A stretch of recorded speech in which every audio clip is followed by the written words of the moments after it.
All right, so today we're going deep into a case that I think you're going to find fascinating in a really grim sort of way. We are talking about William Lester Suff, Hmm. the Riverside prostitute killer. And as always, we're going to go beyond just the who, what, when, where, why, and really get into like the psychology of this guy and what makes someone like this tick. Our main source material today is going to be Suff's Wikipedia entry, and trust me, this is like a rabbit hole of disturbing details and chilling patterns. But before we get into all that, I want to introduce our expert for today's deep dive. Welcome. Thanks for having me. Yeah. I'm always fascinated by these kinds of cases. They really challenge us to confront the darker aspects of human nature. Absolutely. And speaking of dark, I mean, Suff's story really does start in a very dark place. Back in 1974, he's convicted of murdering his own 2-month-old daughter. That right there, I mean, that sends a chills down my spine. So what can you tell us about that crime and how it might connect to his later atrocities? Well, infanticide the murder of one's own child, it's always a deeply disturbing act. And it often points to a really complex mix of factors. Yeah. You could be talking about extreme stress, mental illness, Hmm. or just a complete lack of empathy. While it's not a foolproof predictor of future violence, it definitely raises a massive red flag. It's like a crack in the foundation, a sign that something is seriously wrong. Yeah, no kidding. And what's even more shocking is that Suff only served 10 years of his 70-year sentence for that crime before being paroled in 1984. 10 years. I mean, I know the parole system is designed to offer second chances, but doesn't that seem incredibly lenient for such a horrific act? Yeah, I mean, you're right to question that this case really highlights the challenges of predicting recidivism, Yeah. especially with violent offenders. We have risk assessment tools, psychological evaluations, but Yeah.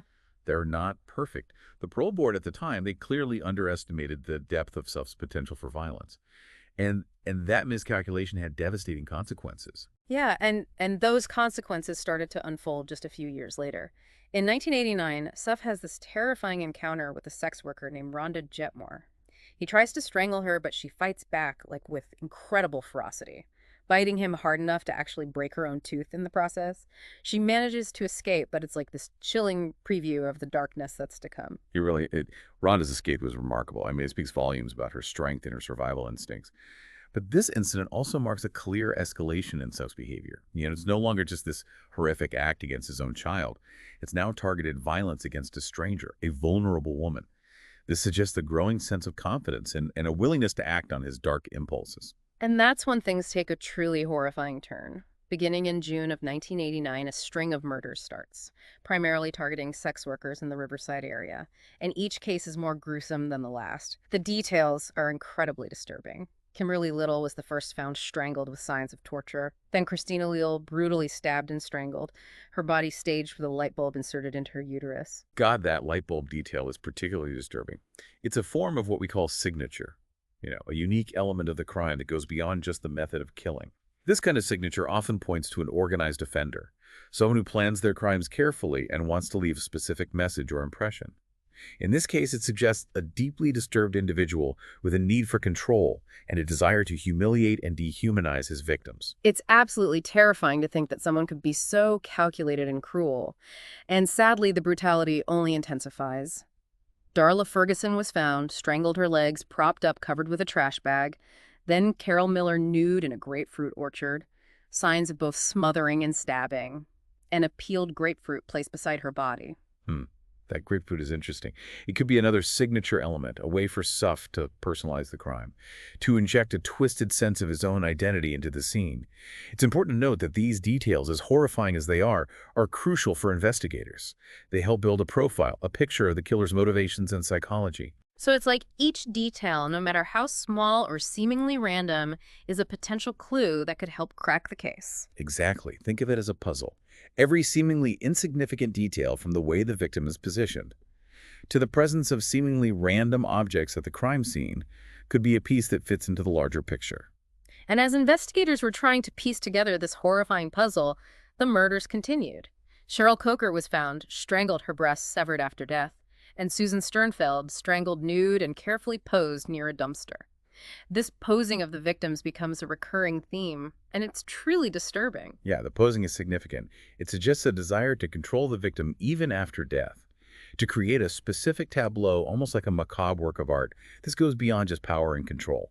It speaks to a deeper psychological need, perhaps a need for recognition, for the world to see their handiwork and be shocked by it. And the list goes on. Kathleen Milne was found with a sock stuffed in her throat, and Sherry Latham was found strangled and submerged in Lake Elsinore, which is where he gets one of his nicknames, the Lake Elsinore Killer. Right, and notice how the methods of killing are relatively consistent. But there are variations in the staging and the level of mutilation. This could suggest experimentation, a killer evolving their MO over time, perhaps becoming more confident or more brazen as they go. That's a terrifying thought that a killer might be learning and refining their methods as they commit more crimes. And tragically, the violence didn't stop there. Kelly Hammond was found strangled in an alley again, seemingly posed. Catherine McDonald, the only black victim attributed to Suff, was stabbed, mutilated, and her body also posed. The racial element is interesting. Though with only one confirmed black victim, it's hard to draw definitive conclusions. It's possible that race wasn't a primary factor in victim selection, or that there were specific reasons why McDonald was targeted. These are the kinds of details that investigators would meticulously analyze for any potential links or patterns. It's like trying to read the mind of a monster, isn't it? And it's not over yet. We still have Delia Zamora strangled with such force that her larynx was crushed. The level of violence used is just unimaginable. And Eleanor Caceres stabbed, strangled, and mutilated. Yeah, that crushed larynx is a particularly brutal detail. It speaks to a level of rage almost overkill. Yeah. This could be a sign of the killer losing control, becoming more impulsive, or perhaps deriving more satisfaction from the act of killing itself. So we've gone through the horrific details of Suff's confirmed victims, but there's a whole other list of potential victims, women whose murders have been linked to him but without enough evidence for a conviction. This is where things get even more ethically complex, wouldn't you say? Absolutely. Attributing unsolved cases to a known serial killer can bring a sense of closure to families and help us understand the full scope of their crimes. But without conclusive proof, it can also lead to miscarriages of justice and prevent other potential perpetrators from being identified. It's a delicate balance.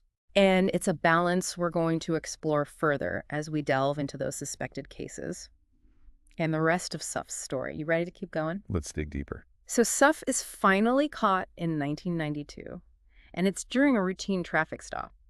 Can you believe that? It's kind of wild, isn't it? He's like just pulled over for a traffic violation, and boom, one of California's most notorious serial killers is caught. Yeah.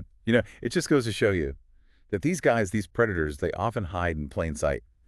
We have this image in our heads of serial killers as, monsters hiding in the shadows.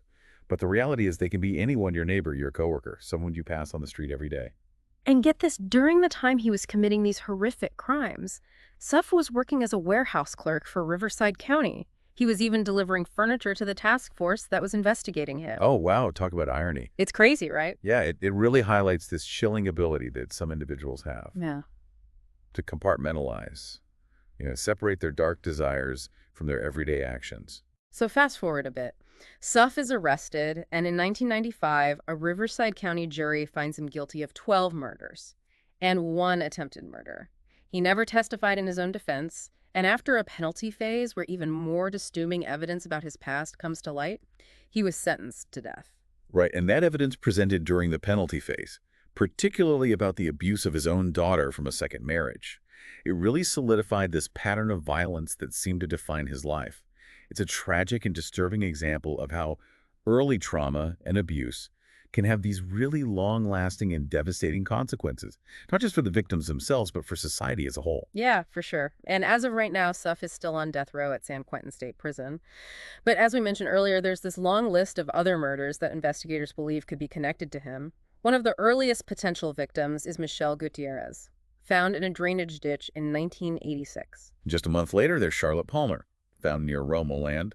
While her exact cause of death couldn't be determined, authorities believe she was smothered, which aligns with some of Suff's confirmed methods. Then in 1988, there are 2 more possible victims, Linda Ortega and Martha Young, both found nude and murdered within a few miles of each other near Lake Elsinore. Right, in that proximity of the murders. Combined with the similarities in victim profiles and the disposal of their bodies, it makes it hard to ignore the potential connection to Suff. However, without DNA evidence or other definitive links, it remains in the realm of speculation. I imagine it must be incredibly frustrating for the families of these victims, knowing that the person responsible may already be behind bars, but without the concrete evidence to prove it. Oh, absolutely. It really underscores the importance of continued investigation and advancements in forensic technology. Even years later, a single piece of new evidence can crack open a cold case and bring long-awaited justice and closure to families who've been left with unanswered questions for far too long. We also have Diane Talavera strangled on the beach in Lake Elsinore in 1989, and Judy Angel, who was found bludgeoned to death later that same year. The brutality just seems relentless. Yeah, each of these cases, whether definitively linked to Suff or not, represents a life tragically cut short, a ripple effect of pain and trauma that extends far beyond the immediate victims.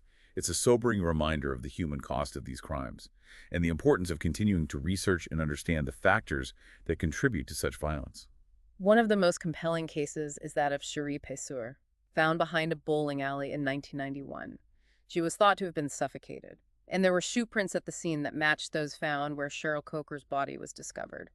Suff was actually charged with Pessour's murder, but wasn't convicted because the jury couldn't reach a unanimous decision. Right, and this case highlights the crucial role that even seemingly insignificant details can play in an investigation. A shoe print, a fiber, a trace of DNA could be the linchpin that connects a killer to a crime scene. And in this case, even though it wasn't enough for a conviction, it shows how close investigators were to potentially linking him to yet another victim. And then just recently, in 2024, Suff was linked to the 1986 murder of Kathy Ann Small, a teenager from Lake Elsinore whose body was found in South Pasadena. So even now, decades later, the full extent of his crimes may still be coming to light. It's a chilling thought, isn't it? It also raises this unsettling possibility that there might be other victims out there, perhaps in other states, whose cases have yet to be connected to Suff. The ripple effect of his crimes might extend far beyond what we currently know. So we've gone through the grim details of Suff's crimes, his confirmed victims, and this extensive list of suspected victims. It's a lot to absorb, and I have to admit it's pretty unsettling to think about the depths of human depravity that these cases reveal. Unsettling, yes. Yeah. But also a reminder that the work of understanding these types of offenders, of identifying patterns and risk factors, Sure. is crucial to preventing future tragedies. We may never fully grasp the complexities of the criminal mind, but we can strive to learn from these cases and use that knowledge to protect the innocent and create a safer society. We've covered a lot of ground today, delving into the dark world of William Suff and the horrific crimes he committed.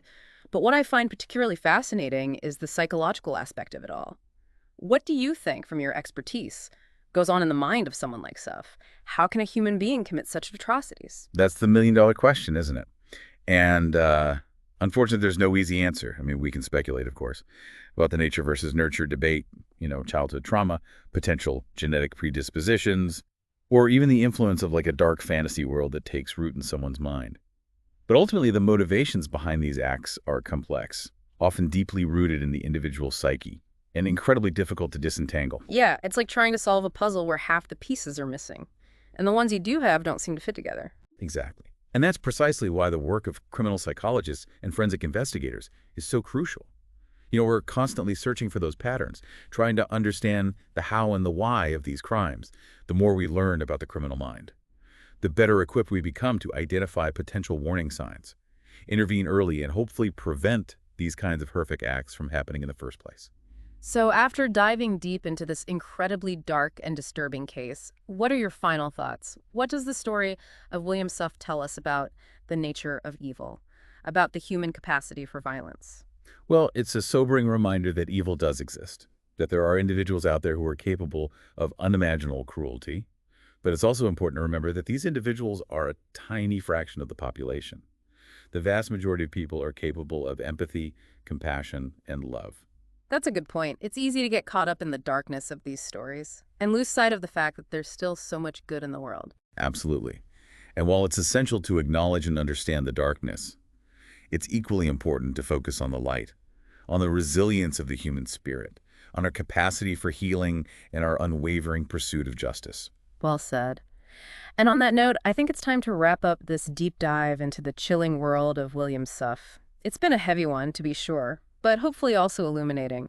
We've explored the horrific details of his crimes, delved into the psychology of a serial killer, and grappled with some tough ethical questions. Yeah, we've seen how a seemingly ordinary person can harbor a dark side, how the criminal justice system, despite its best efforts, can sometimes fail to protect the vulnerable, and how the pursuit of justice can continue for decades after the crimes have been committed. As always, we encourage you to continue exploring this topic, to seek out additional information, and to form your own conclusions. There's still so much we don't know about the minds of serial killers, and every new piece of information, no matter how disturbing, brings us a step closer to understanding these complex individuals and preventing future tragedies. And perhaps the most important takeaway from our deep dive today is this.